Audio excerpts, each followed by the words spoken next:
Hi guys, I'm Christian Esguerra and welcome to my new podcast, Facts First. Now, for this first episode, we're going to talk about the leadership row between House Speaker Alan Peter Cayetano and Congressman Lord Alan Velasco. We know that they have this so-called term sharing agreement brokered by President Rodrigo Duterte last year. Now, under this agreement, Congressman Cayetano was supposed to serve as Speaker during the first 15 months of the Duterte administration, and then he would be followed by Congressman Velasco, who would serve as Speaker during the last 21 months of the Duterte administration. But you know what happened? A few days ago, Speaker Alan Peter Cayetano, following a conversation or a meeting with President Duterte, which also included Congressman Velasco and their respective allies, Speaker Cayetano offered to resign, but that was promptly or perhaps predictably rejected by his allies at the House of Representatives. Now, more importantly, we're going to talk about why the Philippine Congress, in particular the House of Representatives, is susceptible to control by any sitting president, and why the so called congressional independence is more imagined than real. Okay. Now, for today, we are joined by political science professor Julio Teehankee of De La Salle University. He used to chair the departments of political science and international studies of De La Salle University. He is also a former dean of the College of Liberal Arts. Thank you very much for joining us on this very first Facts First episode, Dean Teehankee. Thank you very much. Thank you very much for having me, and congratulations on this new podcast of yours. And it's an honor to be your first guest for this episode. Always a privilege, sir. Now, we know what happened in the House of Representatives over the past few days. We've seen what transpired between Congressman Cayetano and Congressman. Yes. Were you even surprised in the first place that this thing happened? Cayetano keeping the post.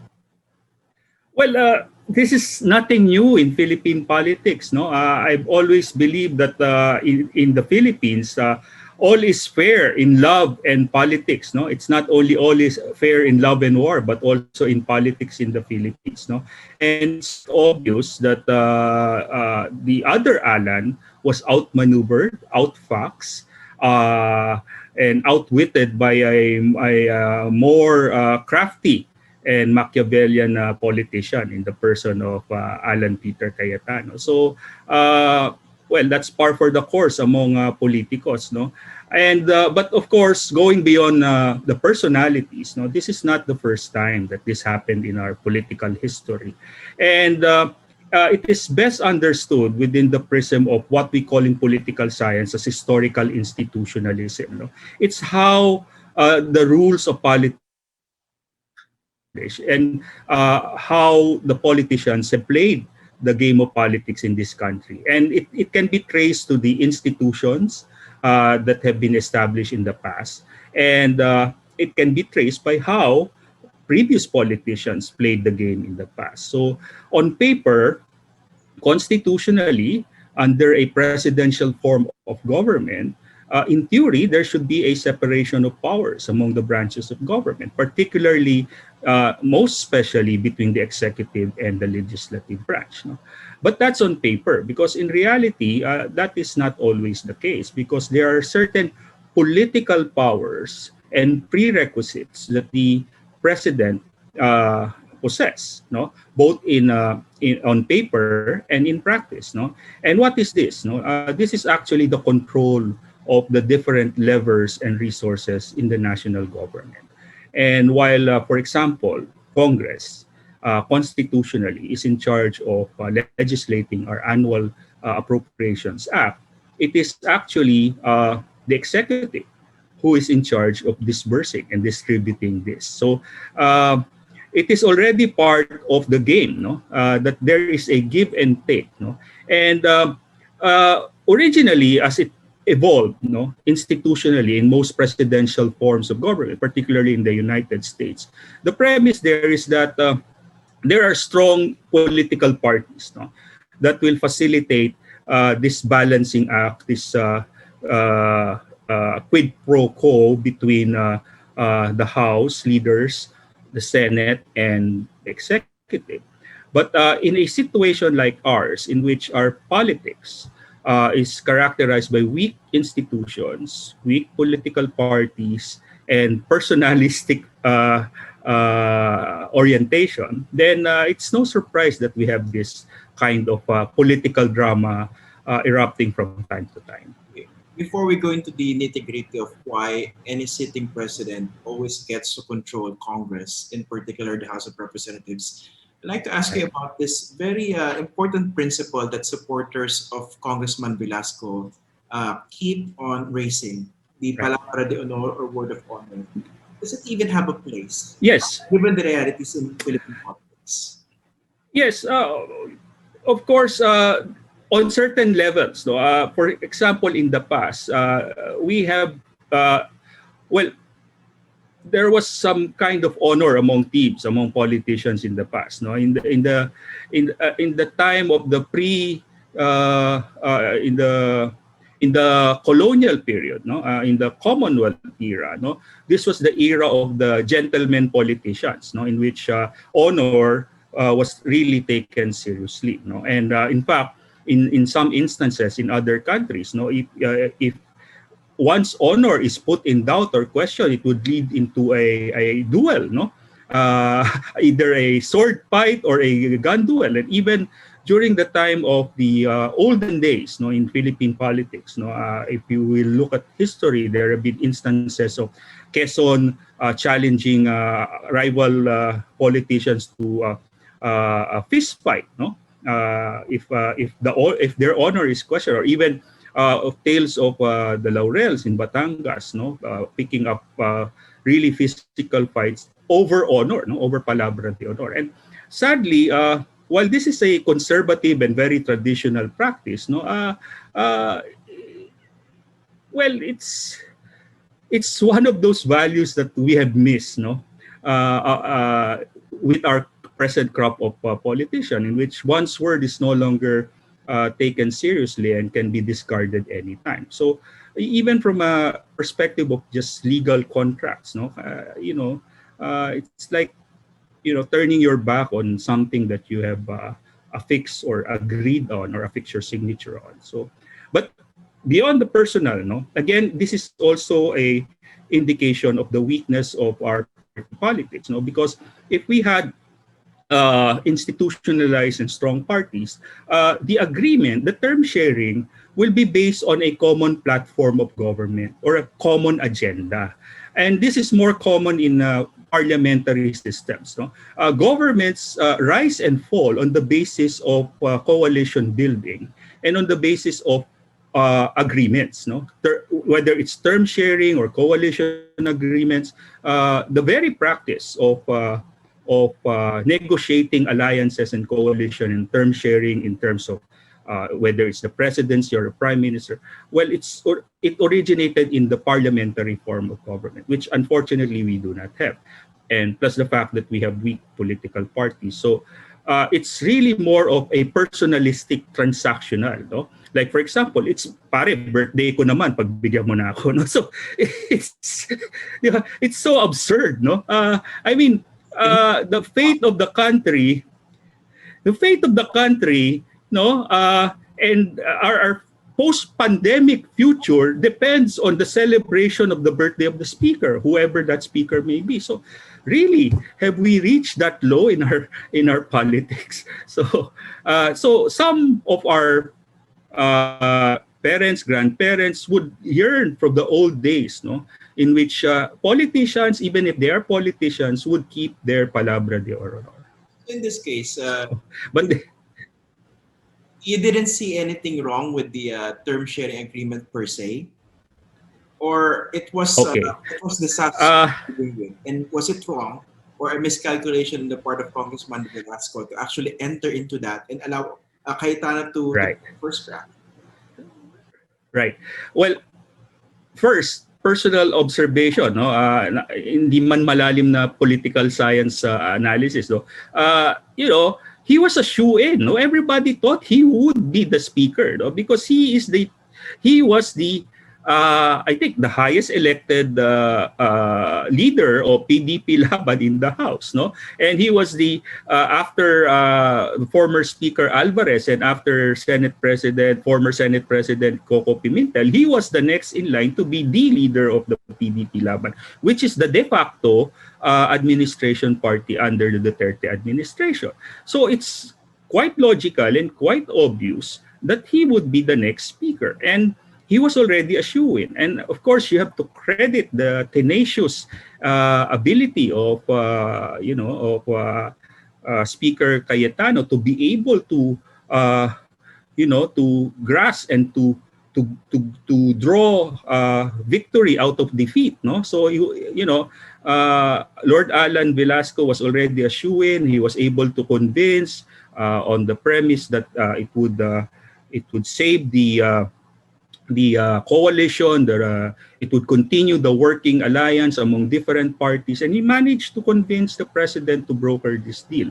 And of course, it was, of course, a miscalculation also on the part of Lord Alan to actually believe that, after 15 months, power will naturally be handed over to him, because now that Speaker Alan has the first dibs, already he has been able to place his key lieutenants and key allies in the different political parties in the alliance. And naturally, they will not give up their position of perks and power. Yeah, pero in the first place, do you think it was it was wrong on the part of Congressman Velasco to rely on another person's word of honor? Or did he actually just rely on that? Because I assume he was not as naive as some people might think. Right. Well, I think he was prevailed upon because he was made to understand that it was for the sake of the coalition, and that was how it was packaged by Speaker Cayetano. No, that he should be given an opportunity to lead the House because he was one of the pillars of this administration's coalition, because he was the vice presidential partner of President Duterte, no? And he's been a very staunch ally of the president. So it was packaged in that manner, that it was part of preserving the coalition until 2022. No, but this is actually the very first time in a recent political history that the leader of the ruling party was not given the opportunity to become speaker. No? If you look at all the post-Marcos Congresses, no,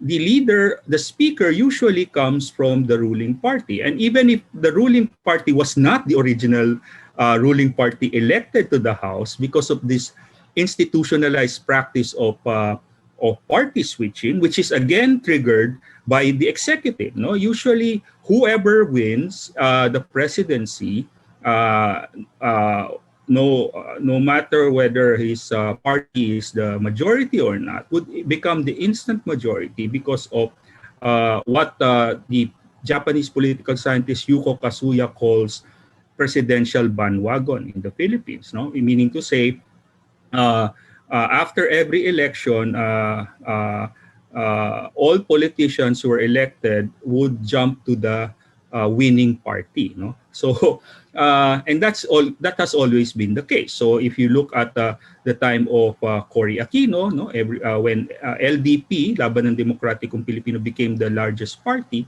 Ramon Mitra was the speaker, no? And it was Ramon Mita who organized LDP together with Peping Cuangco. And then with Speaker Joe de Venecia, Lakas was just a Volkswagen party. But when Fidel Ramos was elected president, Lakas became the largest party, and so on and so forth. No, so even during the time, for example, of Joseph Estrada, Manny Villar was not really originally a member of Erap Estrada's party, but he had to join the ruling party then, the Laban ng Makabayang Masang Pilipino, to be elected speaker, and so on and so forth. So until recently, no, until Bebot Alvarez and former President Gloria Macapagal, GMA had to be sworn in as a member of PDP Laban to become speaker. No?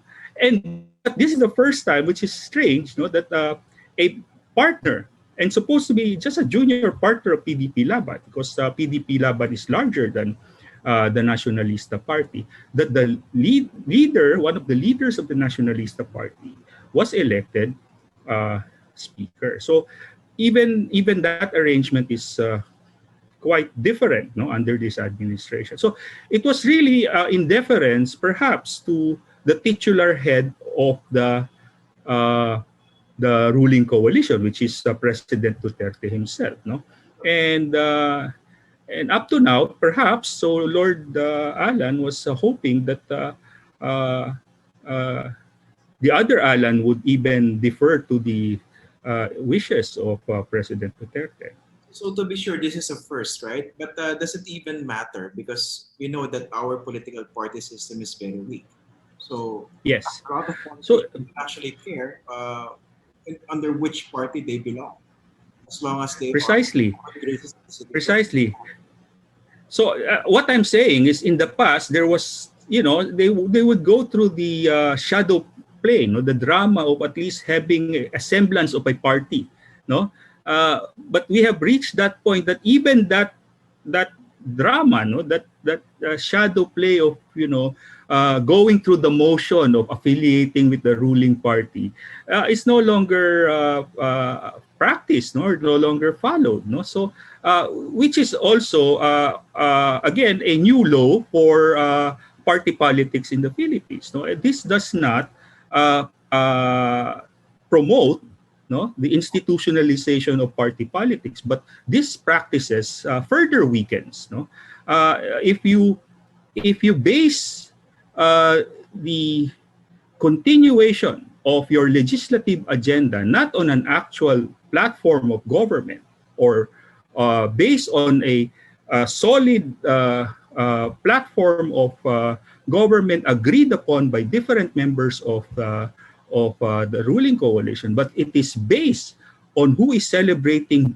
his or his birthday, no, the speaker who is celebrating his, that is a new law for party politics in the Philippines. So it's determined by whose birthday, no, rather than the especially in this time of who will. It's a question of who will deliver us from this pandemic, no? Who will provide us a future in our post-pandemic future? But no, it's a question of birthday ko naman, pare, pagbigyan mo na ako, no? So, Also, di one ba? So thing, it's so frustrating.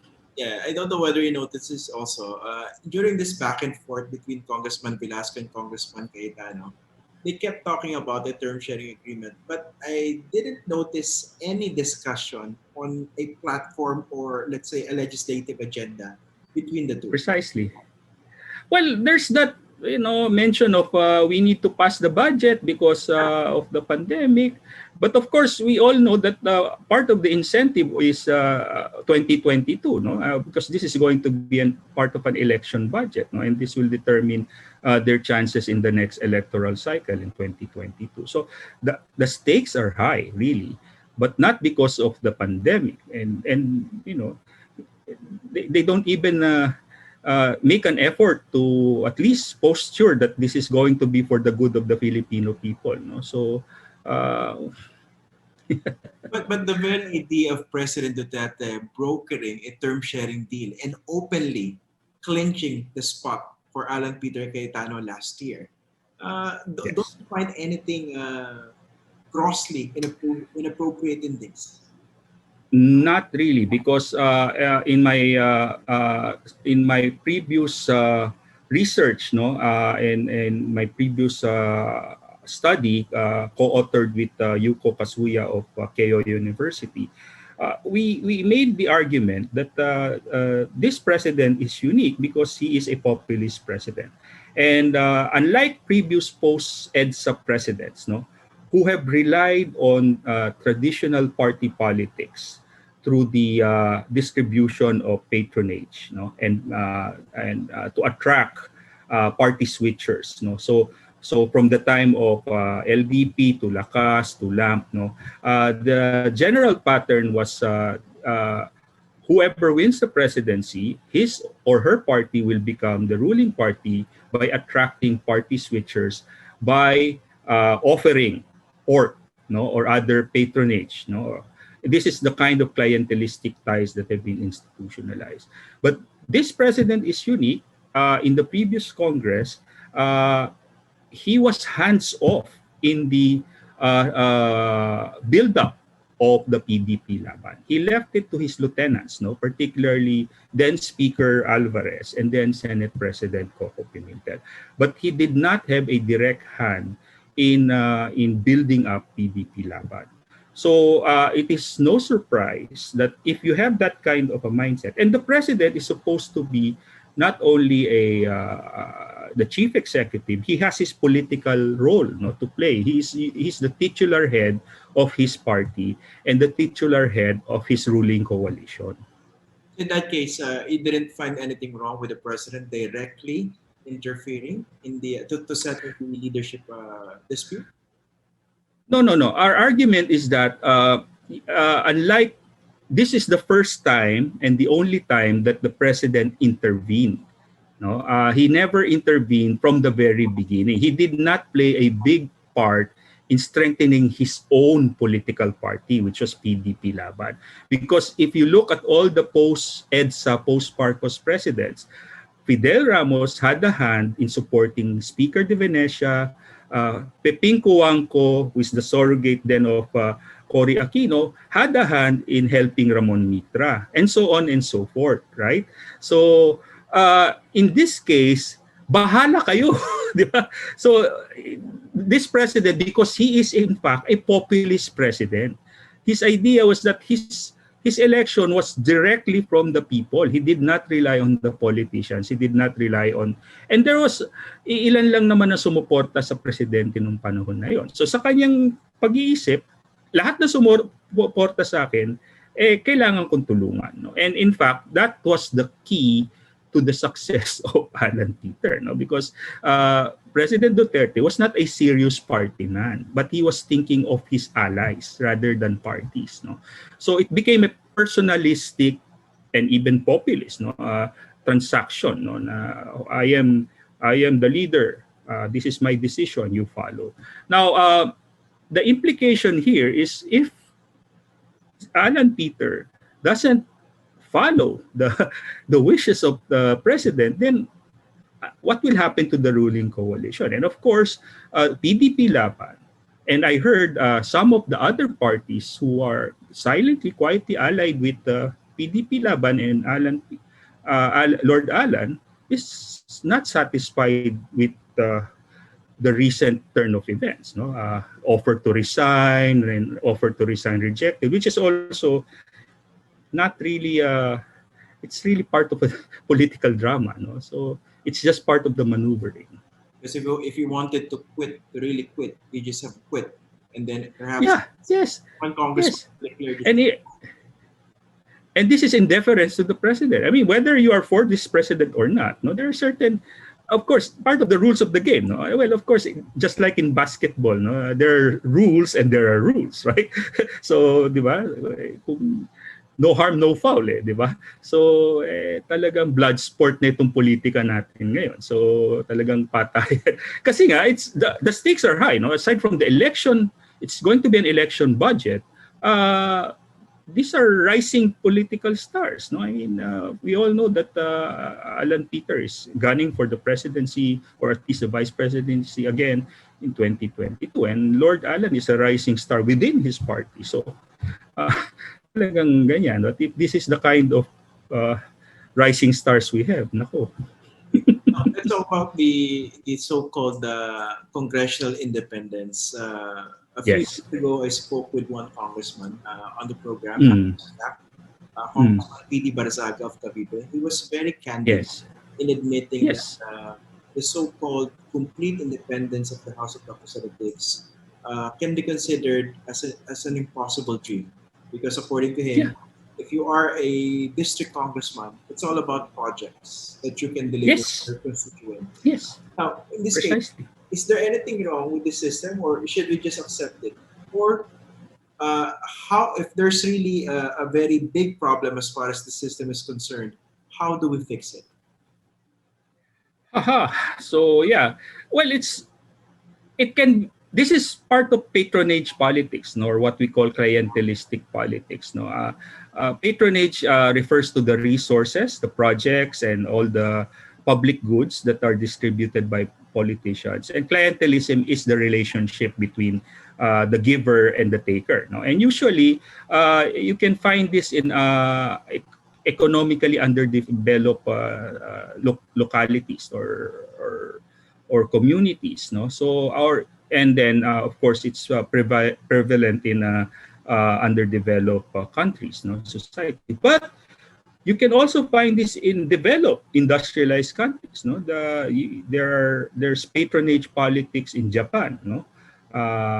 From time to time political scandals are reported in Japanese media, so it is also common in Japan, no. But what the difference is that we are a developing country with a large population of the poor, no. And it is again it is of course a a curse, no, on us that what could have been provided for our development is usually used for political patronage by our politician. No, again, there are no easy solutions to this, but of course, part of the solution would be really to uh, strengthen, no, our party system, and of course the usual full spectrum of reforms that we need, no. We have to rethink our electoral system. We have to rethink about regulating the role of political dynasties, because that's also part of the political monopoly that feeds on patronage politics. We need to look at campaign finance reform. So it's an entire spectrum of electoral and political reforms. The problem is, how can we do it when our political system is already overtaken by all these traditional politicians and political dynasties? So it's a chicken and egg problem right now, no? Is it still possible to come up with a truly independent Congress, in particular the House of Representatives? Uh, Sad to say, no, because already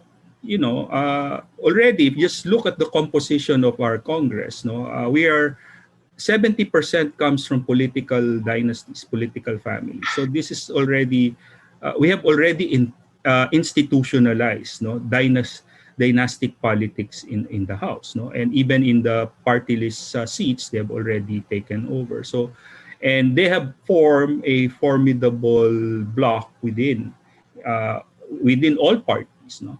So it's really difficult, no.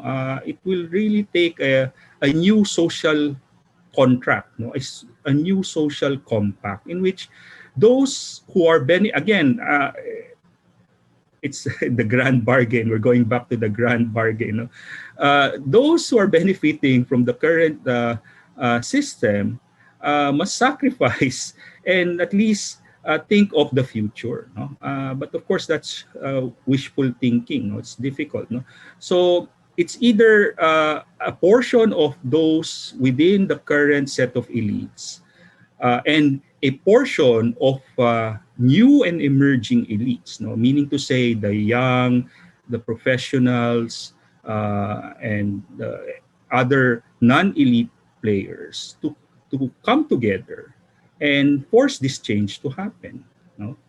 So, and the only way we can do that is to elect new leaders, perhaps, no? To form new coalitions of non-elite candidates. I don't know. It's a pipe dream. I've been struggling and working for this my entire life, no, and I'm already reaching the point of really giving up.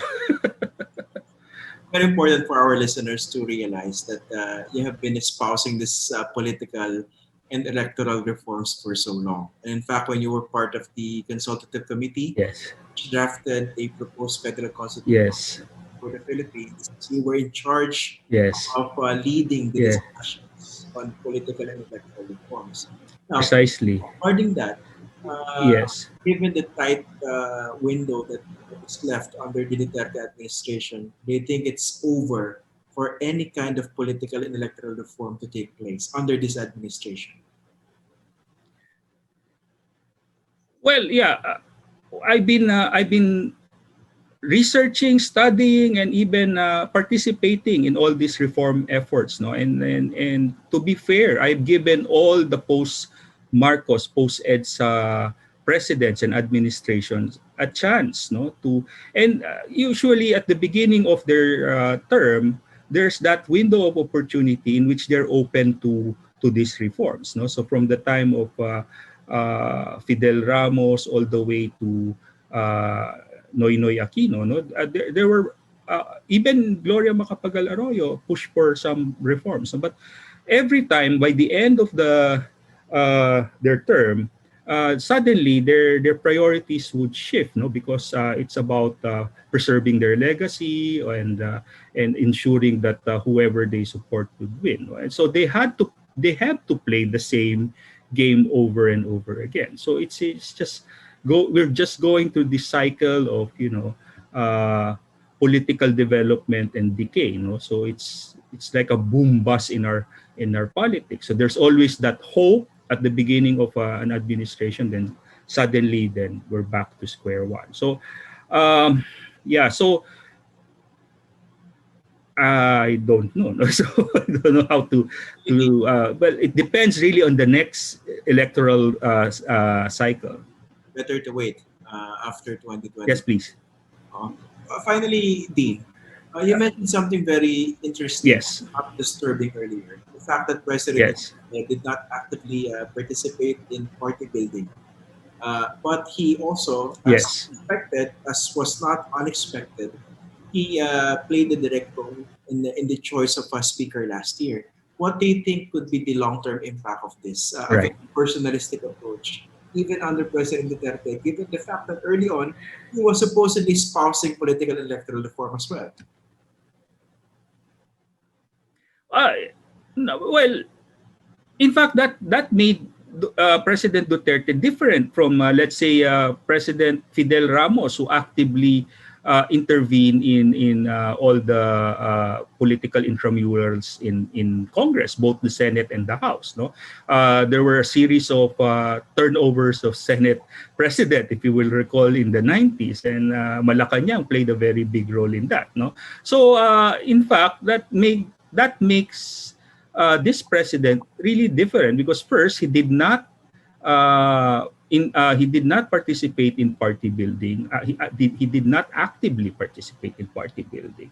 But at the same time, he did not really intervene unless necessary.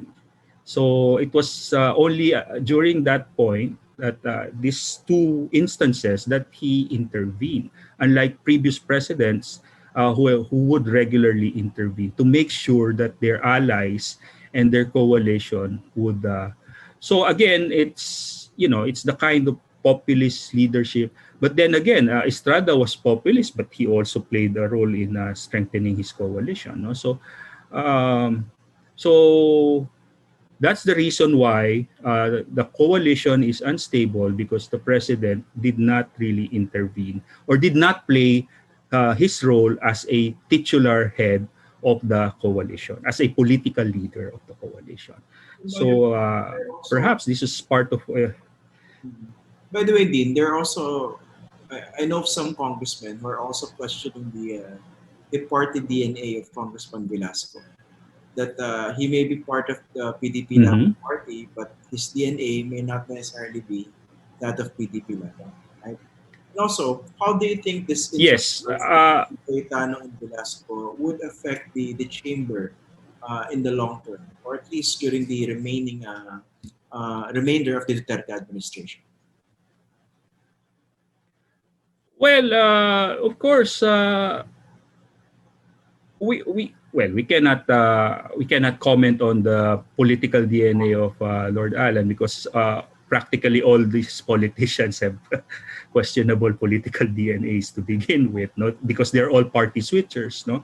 So uh, what I can see is that it's going the next 2 years, especially if the speaker would not agree to the term limits, would be unstable, will further destabilize the House. Because definitely, the other faction will not take this sitting down, and they will spend the next year and a half, no, trying to undermine this speaker. No, so it will not. This will not turn good.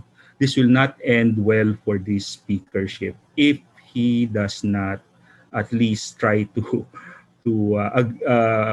agree to the original agreement of turf sharing. Well, thank you very much, Dean Teehankee, for joining us on this inaugural podcast of Facts First. Always a pleasure to Thank speak you with you. very much.